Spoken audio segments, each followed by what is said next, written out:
Hello everyone. Welcome to net set गो।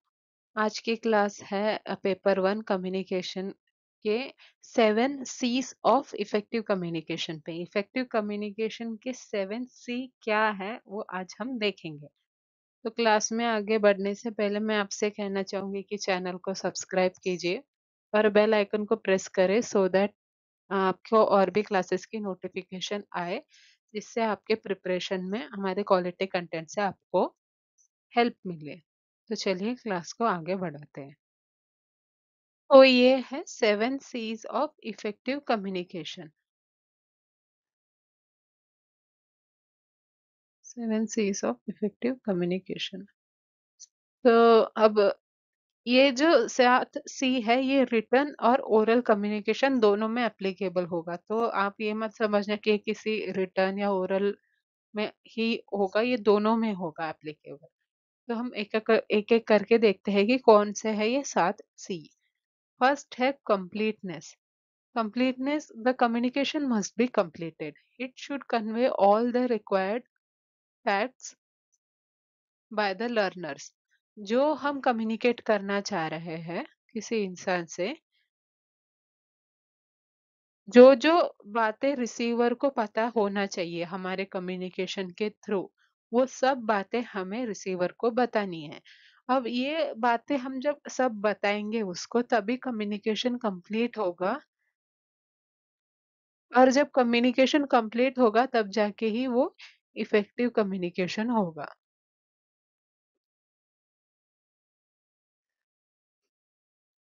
तो for effective communication it is necessary that the communication should be must be completed। तो जब communication complete होगा तभी वो effective communication कहा जाएगा। यही पहले से जो है कंप्लीटनेस में बताया गया है। नेक्स्ट है कंसाइसनेस। कम्युनिकेट, यहाँ पे कम्युनिकेट होगा। Communicate what you want to convey in least possible words without foregoing the other C's of communication. Stick to the point and keep it brief. हमें जो कम्युनिकेट करना है वो एकदम प्रिसाइज वे में, प्रिसाइज लैंग्वेज में करे। ऐसे आगे पीछे के बातें घुमा घुमा के नहीं करनी है। एकदम टू द पॉइंट डायरेक्ट बातें हमें करनी है। नेक्स्ट है coherent. When your communication is coherent, it's logical. All points are connected and relevant to the main topic, and the tone and flow of the text is consistent.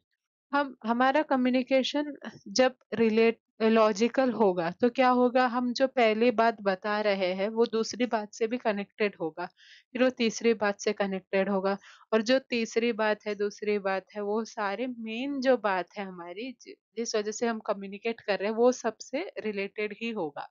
ऐसा नहीं होगा कि हम पहले एक बात कर रहे हैं, फिर दूसरी बात हम एकदम अलग ही कोई बात पे किया कर रहे हैं जो इससे रिलेटेड नहीं था, पहले वाले से रिलेटेड नहीं था। तो आगे वाले को समझ में नहीं आएगा कि ये कौन सी बात करना चाह रहा है, क्या बात करना चाह रहा है। तो हमको एकदम लॉजिकल वे में ऐसी बातें करनी है, एकदम टॉपिक पे रह के बात करनी है। और वो हमारे टोन और फ्लो जो है बातों का, उससे पता चलेगा आगे वाले को कि हम क्या बात करना चाह रहे हैं। तो इफेक्टिव कम्युनिकेशन के लिए कोहेरेंट होना जरूरी है। तो ये है third C of effective communication. अब नेक्स्ट है क्लैरिटी, क्लियर।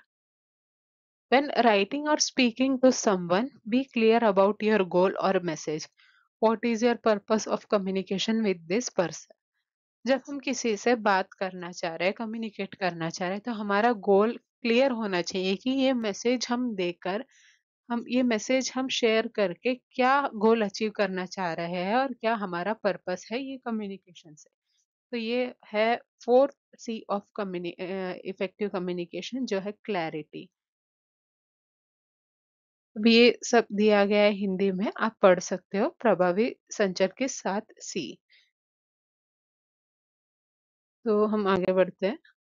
नेक्स्ट है कॉन्क्रीटनेस। It implies being particular and clear rather than fussy and general. It also strengthens the confidence. When your message is concrete, then your audience has a clear picture of what you are telling them. There are details, but not too many, and vivid facts, and there's a laser like focus. Your message is solid. कॉन्क्रीटनेस का basically मतलब यही है, जो हम message share करना चाह रहे हैं या कम्युनिकेट करना चाह रहे हैं, वो मैसेज एकदम क्लियर होना चाहिए। ऐसे नहीं कि बहुत सारी जनरल बातें करी जा रही है इसमें और बहुत बहुत अनक्लियर हो बातें, ऐसे नहीं होना चाहिए, बहुत क्लियर होना चाहिए। उसमें फैक्ट, जो रिक्वायर्ड फैक्ट है वो होने चाहिए, डिटेल्स होने चाहिए। इससे क्या होगा, जो ऑडियंस है, जो रिसीवर है, उसको क्लियरली समझ में आएगा हमारा मैसेज कि हम क्या कम्युनिकेट करना चाह रहे हैं। तो इसमें हमारा मैसेज कैसे सॉलिड रहेगा और जो हम मैसेज कम्युनिकेट करना चाह रहे हैं वो रिसीवर तक अच्छे से पहुंच जाएगा। तो ये है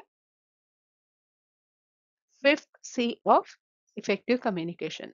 नेक्स्ट है seventh C of sixth C of effective communication, जो है courtesy. It implies the message should show the sender's expression as well as should respect the receiver. The sender of the message or teacher should be sincerely polite, judicious, reflective and enthusiastic. इसमें courtesy का basically मतलब यही है, जो sender है उसको काफी respective होना है रिसीवर की तरफ, उसका कोई डिसरिस्पेक्ट नहीं करना चाहिए, पोलाइट रहने को होना और अच्छे से वो मैसेज को पोलाइटली कन्वे करे। यही आइडियली एक सेंडर के तरफ एक रिस्पॉन्सिबिलिटी रहना चाहिए, तब जाके ही एक इफेक्टिव कम्युनिकेशन होगा। तो ये है sixth C of effective communication, जो है कर्टेसी। अब है seventh C of effective communication, जो है correctness. No grammatical errors in the communication, precision and accurateness of facts and figures used in the message. It fits your audience, error free communication. जब हमारा communication error free हो, तब जाके ही वो effective communication कहलाया जाएगा। अब error free in the sense क्या एरर फ्री होना चाहिए? इसमें ग्रामेटिकल मिस्टेक नहीं होने चाहिए। इसमें जो हम फैक्ट्स यूज कर रहे हैं, फिगर्स यूज कर रहे हैं, उसमें कोई मिस्टेक्स नहीं रहना चाहिए। ये एक्यूरेट रहना चाहिए, सही रहना चाहिए, सो दैट आगे वाले को वो मैसेज ट्रू लगे, लेजिट लगे और वो हमारे ऑडियंस के हिसाब से होना चाहिए। हम जो मैसेज कन्वे करना चाह रहे हैं, उस उसके टारगेटेड ऑडियंस वही होने चाहिए जो उस मैसेज को इम्पोर्टेंट मानते हो। तो fits to your audience, it should fit your audience. Error free communication, ये सब जब ध्यान में रहेगा तभी एरर फ्री कम्युनिकेशन होगा, और जब एरर फ्री कम्युनिकेशन होगा तभी वो इफेक्टिव कम्युनिकेशन कहलाया जाएगा। तो ये था seventh C of effective communication. यहाँ पे वही हिंदी में दिया गया है, आप पढ़ सकते हैं। तो आज का क्लास यही तक था। आपको ये 7 सीज़ याद रखने हैं कि कौन से हैं ये 7 सीज़।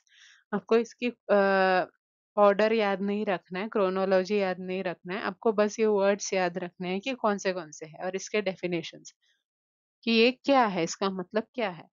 तो आप रिवाइज़ कीजिएगा अच्छे से, आपको याद हो जाएगा। तो आज का क्लास यही तक था। जाने से पहले मैं आपसे कहना चाहूँगी कि आप चैनल को सब्सक्राइब करें और बेल आइकन को प्रेस करें, सो दैट और भी क्लासेस की नोटिफिकेशंस आपको आए। Thank you.